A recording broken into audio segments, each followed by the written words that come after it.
সুপ্রিয় দর্শক মণ্ডলী, আজকের সংবাদপত্রে আপনাদের সবাইকে স্বাগত জানাচ্ছি। দর্শক মণ্ডলী, আমাদের সঙ্গে রয়েছেন আবু আলম শহীদ খান। শহীদ খান, স্বাগত আপনাকে স্টুডিওতে। শিরোনাম দেখছি বাংলাদেশ প্রতিদিন বলছে গণপরিষদ নাকি সংসদ, ভোটের দাবিতেই সরব থাকবে দলগুলো। ইত্তেফাক, রাতে সড়ক মহাসড়কে ডাকাত আতঙ্ক, ট্রাম্প জেলেনস্কি বৈঠকে নজিরবিহীন বাগবিতণ্ডা। মানবজীবীর নতুন দলের বার্তা নিয়ে ধোঁয়াশা, কৌশল নির্ধারণের তৎপরতা। Talk of the world, Zelensky ও প্রেসিডেন্ট ট্রাম্পের মধ্যেকার বিতর্ক। আমার দেশ কমছে গ্যাসের উৎপাদন, গভীর হচ্ছে সংকট, হোয়াইট হাউসে নজিরবিহীন কাণ্ড। কালবেলা 150 স্কুলকে কেউ পছন্দ করেনি, রমজান থেকেই ভোটের মাঠ গুছাবে এনসিপি। দেশ রূপান্তর, আবারও সক্রিয় 12 চরমপন্থী সংগঠন। ডিসেম্বরে নির্বাচনের দাবিতে অনড় থাকবে বিএনপি। দিনকাল, অনাচার, হিংসা পরিহার করে শান্তি বজায় রাখা মানুষের কর্তব্য। তারেক রহমান। সারা দেশে আইনশৃঙ্খলার চরম অবনতি, আতঙ্কে জনজীবন। সংগ্রাম, পবিত্র মাহের রমজান শুরু, ছদ্মবেশে অপরাধীদের শনাক্ত করবে পুলিশ। করতোয়া পাটগ্রাম সীমান্তে ফের কাঁটাতারের বেড়া, প্রতিরোধের মুখেও ডাকাতি ছিনতাই। The business tender, duty or extortion, returning Bangladeshis face airport ordeal. মাহে রমজান শুরু। রমজানে সবসময় আপনার রাজনীতি মাঠ সরগরম থাকে, কখনো অবশ্য খুব হিমশীতল হয়ে যায়। তো এইবার বেশ অঙ্ক মিলাচ্ছেন সবাই। এবারে সগরম থাকবে বোঝা যাচ্ছে বলে মনে হচ্ছে। নতুন দলের যেহেতু প্রকাশ হয়েছে, আত্মপ্রকাশ, সুতরাং এটা নিয়ে সগরম থাকবে মাঠটা। তো আপনি কিভাবে মনে করছেন? না, বাংলাদেশে নতুন রাজনৈতিক দল করার তো কোনো বিধিনিষেধ নাই এবং তারা করতেই পারেন। এবং এটা তো যে আত্মপ্রকাশ হলো, এটা তো বেশ কিছুদিন ধরে এটার ব্যাপারে তারা কাজ করছিলেন এবং সময় নিচ্ছিলেন। শেষ পর্যন্ত গত শুক্রবারে এটা আত্মপ্রকাশ করেছে। যেটা তারা ভেবেছিলেন যে 2 লক্ষের বেশি লোকের সমাগম করবেন। ছবি যা দেখলাম বা রিপোর্ট যা দেখলাম, ভিডিও ফুটেজ যেটা দেখলাম, তাতে অত লোক সমাগম হয়নি। সেটা খুব বড় ইস্যু না। তারা হয়তো চেয়েছিলেন, করতে পারেননি, ভবিষ্যতে করবেন। নতুন দলের যে বক্তব্য আসছে সেটা নিয়ে এখনো আলাপ আলোচনা চলছে, খুব একটা পরিষ্কার হতে পারেনি অনেকেই। তার মধ্যে আপনি যে প্রথম হেডলাইনটা পড়লেন যে সংসদ নির্বাচন যেটা হবে সেটা সংবিধান প্রণয়নের জন্য সংসদ নির্বাচন হবে নাকি নর্মাল সংসদ নির্বাচন হবে, গণপরিষদ নাকি সংসদ। আমাদের তো গণপরিষদের রেকর্ড খুব ভালো না।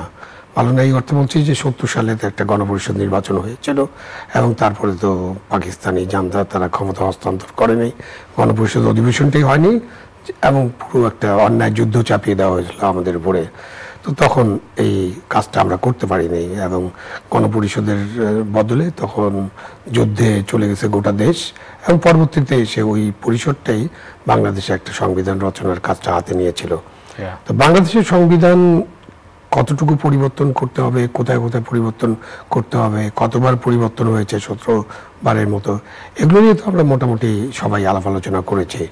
এবং অধিকাংশ সংবিধান বিশেষজ্ঞ যারা বা রাজনৈতিক দল যারা রাজনীতি করছেন তাদের মতে যে আমাদের যে 72 সংবিধান আছে সেই সংবিধানের যে কিছু সংশোধন দরকার, সংশোধনগুলো করলে আমরা নিশ্চয়ই সংবিধানের অধীনেই আমরা রাষ্ট্র পরিচালনা করতে তেমন বড় কোনো অসুবিধা নেই, বড় চ্যালেঞ্জ নেই। যেমন 70 অনুচ্ছেদের কথা বলা হয় যে এই অনুচ্ছেদ দিয়ে একটি দলের যে এমপিরা আছেন তাদেরকে এমনভাবে বেঁধে ফেলা হয় যে তারা হা না ভোট ছাড়া আর কিছু করতে পারেন না। হা জয়যুক্ত হয়েছে, হা জয়যুক্ত হয়েছে, এটা করার জন্যই হয়তো তারা সংসদে যান, এরকম একটা ধারণা আছে। এখানে আমাদের রাষ্ট্রপতি এবং প্রধানমন্ত্রীর যে মর্যাদা এবং তাদের যে দায়িত্ব, সেখানে একটা ব্যালেন্সের কথা অনেকে আলাপ আলোচনা করেন। তো সে কারণে অনেকেই মনে করেন যে একেবারে গণপরিষদ গঠন করার দরকার নেই। এই যে আমরা এখন সেকেন্ড রিপাবলিকের কথা বলি, ফ্রেঞ্চ রেভলিউশন থেকে আমরা এটা জানতে পেরেছি, বাট ওখানে তো সেকেন্ড, থার্ড, ফোর্থ রিপাবলিক পর্যন্ত যেতে হয়েছিল।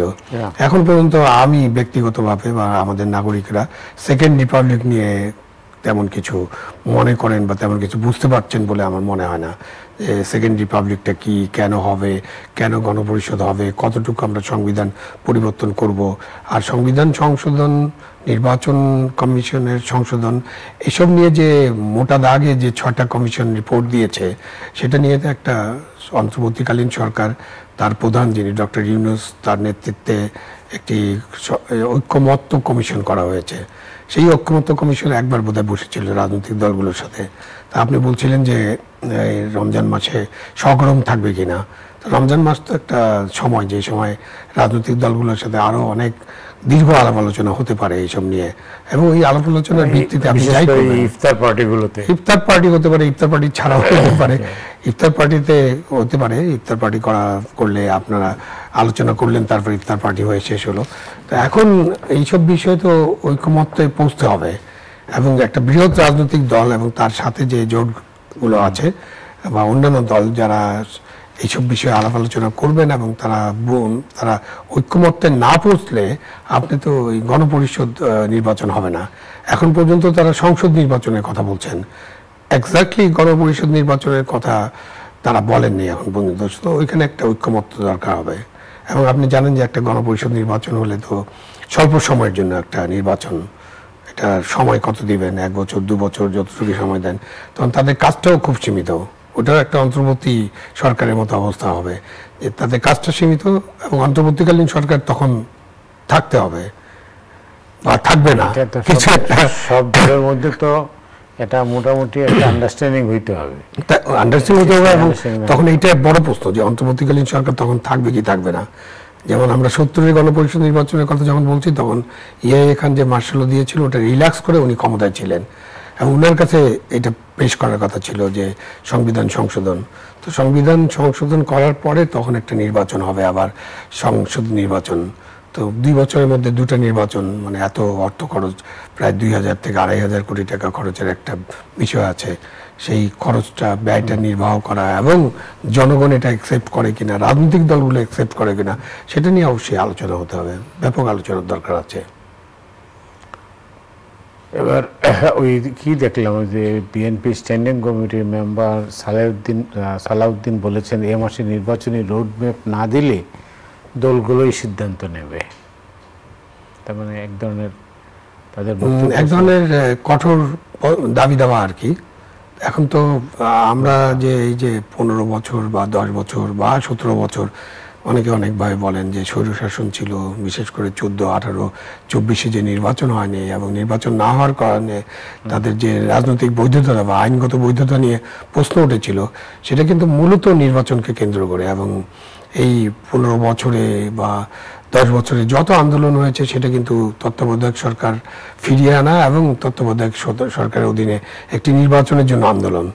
তার মাঝখানে যে জুলাই এবং আগস্টের 36 দিন বলা হয়, 5ই আগস্ট পর্যন্ত, 1 জুলাই থেকে, সেই যে কোটা আন্দোলন এবং কোটা আন্দোলনের যে রূপান্তর, সেই রূপান্তরের মধ্যে দিয়ে যখন 1 দফা আন্দোলন হলো, তখন কিন্তু জাতিকে শুধুমাত্র বলা হলো যে আমরা ফ্যাসিস্ট সরকারের পদত্যাগ চাই, ফ্যাসিস্ট হাসিনার পদত্যাগ চাই, এবং তারপরে আমরা কি করব, এটা নিয়ে কিন্তু তাদের পক্ষ থেকে কোনো সুনির্দিষ্ট ঘোষণা ছিল না।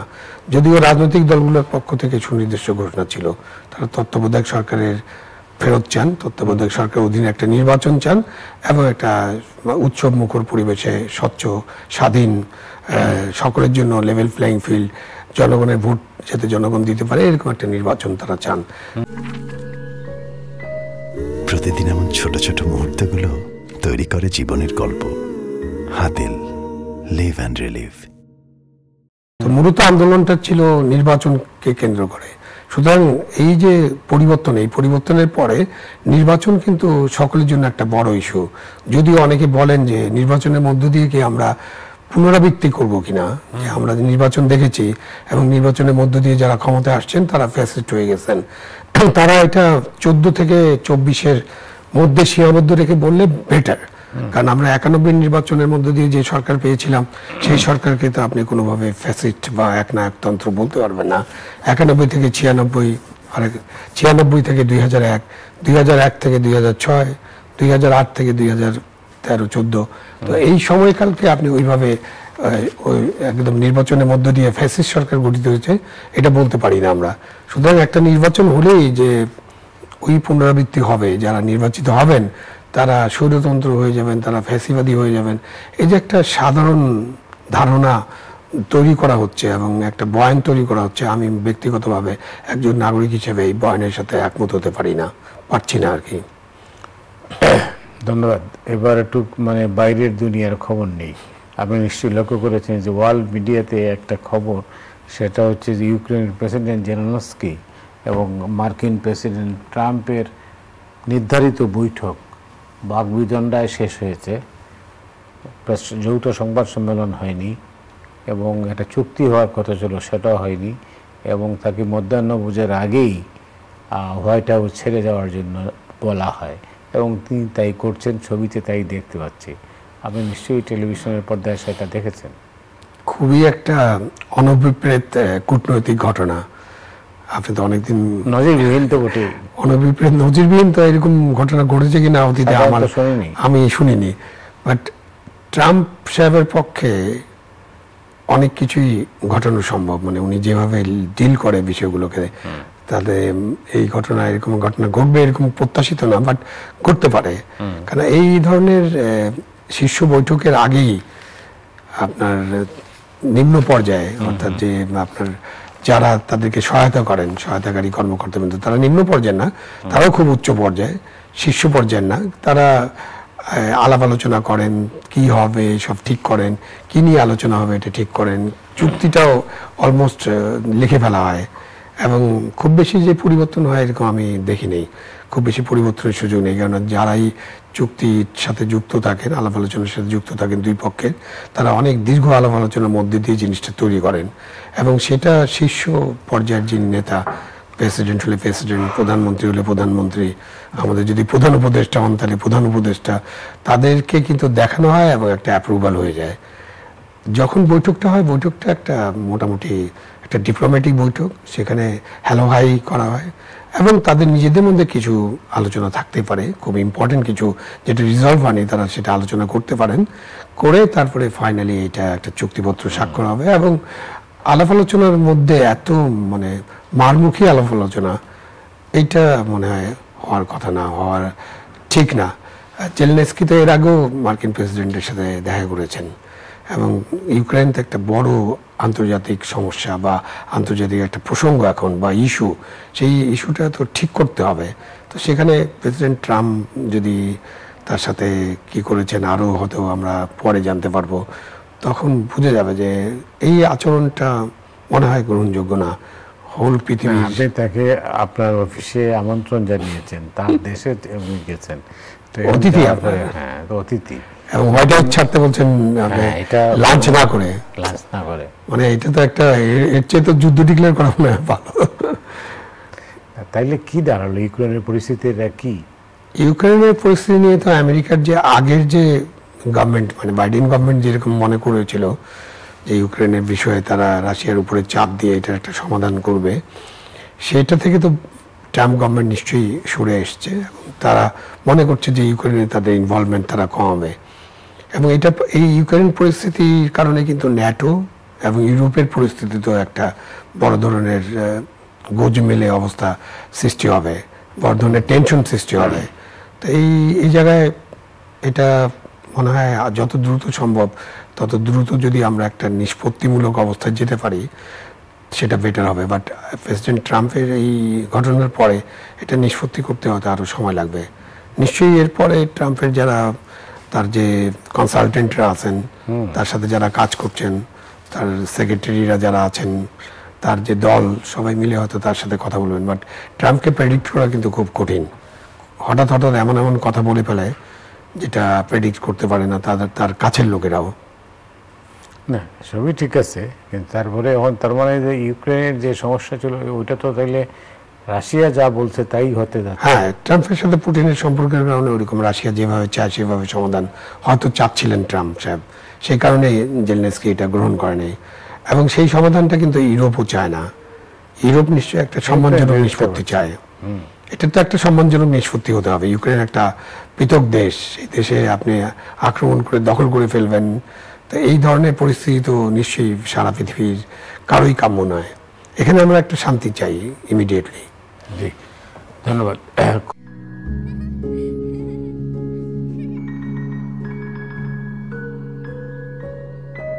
প্রতিদিন এমন ছোট ছোট মুহূর্তগুলো তৈরি করে জীবনের গল্প। Hatil, live and relive. ভারতীয় শিরোনাম হচ্ছে পাটগ্রাম সীমান্তে ফের কাঁটাতারের বেড়া, ব্রাহ্মণবাড়িয়া সীমান্তে বিএসএফ এর গুলিতে বাংলাদেশি নিহত, ভারতীয়রা সীমান্তে আইন না মানলে কঠোর হবে বিজিবি। এই হচ্ছে শিরোনাম। না, ভারতের সাথে আমাদের এই যে বিষয়গুলো, এগুলো তো আমাদের নতুন নয়, এটা পুরাতন বিষয়। আপনার কিছু কিছু যে বর্ডারে যে হতাহতের ঘটনা এবং তারা যে আমাদের লোকজনকে গুলি করে দেয়, এবং এটার বিষয়ে আমাদের পক্ষ থেকে অনেকবার তাদের সাথে আলাপ আলোচনা করা হয়েছে, বাট এই পরিস্থিতির উন্নতি হয়নি। আর কাঁটাতারের বেড়া তো এটা হলো মানে নেপালি ভূতালির মতো। আপনি একদিকে বলবেন যে আমরা চাই না ভারতের সাথে, ভারতের যে পণ্য সেই পণ্য বিনা শুল্কে বাংলাদেশে আসুক, চোরা কারবারি বাড়ুক, ভারত থেকে দুষ্কৃতিকারী সন্ত্রাসীরা এখানে চলে আসুক। সুতরাং আপনার যে বিশাল বর্ডার, এই বর্ডারটা শুধুমাত্র টহলের উপর নির্ভর করে এটাকে সিকিউর করা যাবে কিনা, এটা নিয়ে সিকিউরিটি লেভেলে আলাপ আলোচনার দরকার আছে। এবং এই আলোচনার ভিত্তিতে একসময় এই যে কাঁটাতারের বেড়ার বিষয়টা আসে। তবে যেখানে মাঝে মাঝে সমস্যা হয় যে কিছু জিরো পয়েন্ট আছে, কিছু জায়গা ছেড়ে দিয়ে এই বেড়া তারা দিতে পারেন, তাদের সীমান্তে তারা দিবেন, এটা মানে আন্তর্জাতিক সীমান্তে তারা দিতে পারবেন না। সেখানে আমাদের দেশের বা আমাদের সরকারের অথবা আমাদের বিজিবির কিছু বক্তব্য থাকতে পারে, এলাকার লোকদের বক্তব্য থাকতে পারে। সেই বক্তব্যগুলোকে নিয়ে আলোচনা করে এগুলো সমাধান করতে হবে। আর বাংলাদেশ কঠোর হবে, হ্যাঁ বাংলাদেশ তো কঠোর হওয়াই উচিত, আপনি কঠোর হন। তো ওরা যেভাবে হত্যা করে, বাংলাদেশ নিশ্চয়ই সেই পর্যায়ে যাবে না। আমি মনে করি না সেরকম পর্যায়ে যাওয়ার জন্য বলা হয়েছে কঠোর হবে, বাট কঠোর থাকা উচিত আমাদের বর্ডারে। ওদিকে একাধিক কাগজে ইত্তেফাক এবং করতোয়া সহ আরও একাধিক কাগজে আছে প্রতিরোধের মুখেও ডাকাতি ছিনতাই চলছে। এটা কি আছে? শরীয়তপুরের ডাকাতির চেষ্টা, গণপিটুনিতে নিহত 3, মব জাস্টিস যেটা। তারপরে পাবনা সাতিয়ায় সড়কে গাছ ফেলে দুর্ধর্ষ ডাকাতি, গাজীপুরে চালককে হত্যার পর অটোরিকশা ছিনতাই। তারপরে আছে মহাসড়কে ডাকাতি বাড়ছে। তারপরে আশুলিয়ায় বন্ধ কারখানায় 10 কোটি টাকার মালামাল লুট। চট্টগ্রামে পুলিশের ফোন আর মানিব্যাগ ছিনতাই। না, এই জিনিসটা টুকরো খবর আর কি। হ্যাঁ, এগুলো টুকরো খবর। এবং বাংলাদেশের আইন শৃঙ্খলা পরিস্থিতি নিয়ে সরকার নিজেই উদ্বিগ্ন। এবং আপনি দেখেছেন যে স্বরাষ্ট্র উপদেষ্টা রাত 3টার সময় একটা সংবাদ সম্মেলন করেছিল। আমরা যেমন একটু আগে বললাম যে নজিরবিহীন ট্রাম্প জেলেনস্কি বৈঠক, সেরকম মানে উনার যে সংবাদ সম্মেলন, ওটা আমার কাছে নজিরবিহীন মনে হয়েছে। মানে হঠাৎ করে উনি রাত 3টায় সংবাদ কর্মীদের ডেকে যে সংবাদ সম্মেলন করলেন, এবং তারপরে উনি কিন্তু কয়েকটা জায়গায় ভিজিটও করেছেন। এবং আইন শৃঙ্খলা পরিস্থিতি নিয়ন্ত্রণে আনার জন্য প্রচেষ্টার কথা বারবার বলা হচ্ছে, কিন্তু আমরা আইন শৃঙ্খলা পরিস্থিতি কোনোভাবে নিয়ন্ত্রণ করতে পারছি না। মানে নিয়ন্ত্রণে আছে, আবার যতগুলো ঘটনা বললেন এগুলো আমরা দেখতে চাই না। তো এখন এই বিষয়ে সেনাবাহিনী প্রধান একটা জিনিস বলেছিলেন আইন শৃঙ্খলা নিয়ন্ত্রণের বিষয়, এবং তিনি তার বক্তব্যে বলেছিলেন যে পুলিশ ফোর্স আছে 2 লক্ষের উপরে, তার যে ফোর্স আছে 30,000, তো সেই ফোর্স দিয়ে পুরো দেশের আইন শৃঙ্খলা পরিস্থিতি টোটাল নিয়ন্ত্রণে আনা খুব বড় চ্যালেঞ্জ, এবং এটা সম্ভব না। সুতরাং পুলিশ ফোর্সকে আপনাকে নেতৃত্ব দিতে হবে। যে পুলিশ ফোর্স যে শকের মধ্যে ছিল আপনার 5ই আগস্টের পরে, পুলিশের মোবাইল ছিনতাই হইতেছে, পুলিশ ফোর্স যে শকের মধ্যে ছিল, সেই শক থেকে আমরা পুলিশ ফোর্সকে বের করে আনতে পারিনি। এবং উনি তার বক্তব্যে, সেনাপ্রধান তার বক্তব্যে কিন্তু বলেছিলেন যে এই মামলা মোকদ্দমা নানান কিছু আছে, এবং পুলিশের টপ লিডারদের ব্যাপারে নানান কথাবার্তা বলা হচ্ছে, গণহত্যাকারী অমুক তমুক, এবং থানাগুলো যেভাবে লুটপাট করা হয়েছিল, এবং তারপরে অস্ত্র লুট করার পরে অস্ত্রগুলো আমরা এখনো উদ্ধার করতে পারিনি, যে ধরনের অপারেশন, আমরা এখন অপারেশন ডেভিল হান্ট চলতেছে। সুতরাং এই অপারেশনে কত অস্ত্র উদ্ধার হয়েছে তার বিবরণটা আমি দেখিনি, যে বলা হয়েছে যে এতজন গ্রেপ্তার হয়েছেন। তো সব মিলিয়ে পুলিশ ফোর্সকে যেভাবে নেতৃত্ব দিয়ে তাদের মনোবল ফিরিয়ে আনা, এবং তাদেরকে জনরোষের সম্মুখীন না করা, এবং আপনি যেটা বললেন যে কিছু মব তৈরি হয়ে যায় 100, 200, 300 লোক, এবং তারা যে কোনো সময় যে কোনো জায়গায় যে নানান ঘটনা ঘটায়, এমনকি পুলিশ স্টেশনেও তাদের আনাগোনা আছে। সব মিলিয়ে আমরা পুলিশ ফোর্সকে যতক্ষণ পর্যন্ত না নেতৃত্ব দিয়ে তাদেরকে কাজে লাগাতে পারবো, কাজে আনতে পারবো, ততক্ষণ পর্যন্ত কিন্তু আইন শৃঙ্খলা পরিস্থিতি এইসব ঘটনা, এই অবনতি ঠেকানো যাবে না। সেখানে একটা বড় ধরনের কাজ আছে সরকারের, সেই কাজটা তাদেরকে করতে হবে। অনেক ধন্যবাদ আপনাকে, শেষ করতে হচ্ছে, ভালো থাকবেন। দর্শক মূল্যে আজ রাতের মতো এখানে বিদায় নিচ্ছি, আগামীকাল আবার দেখা হবে। শুভরাত্রি।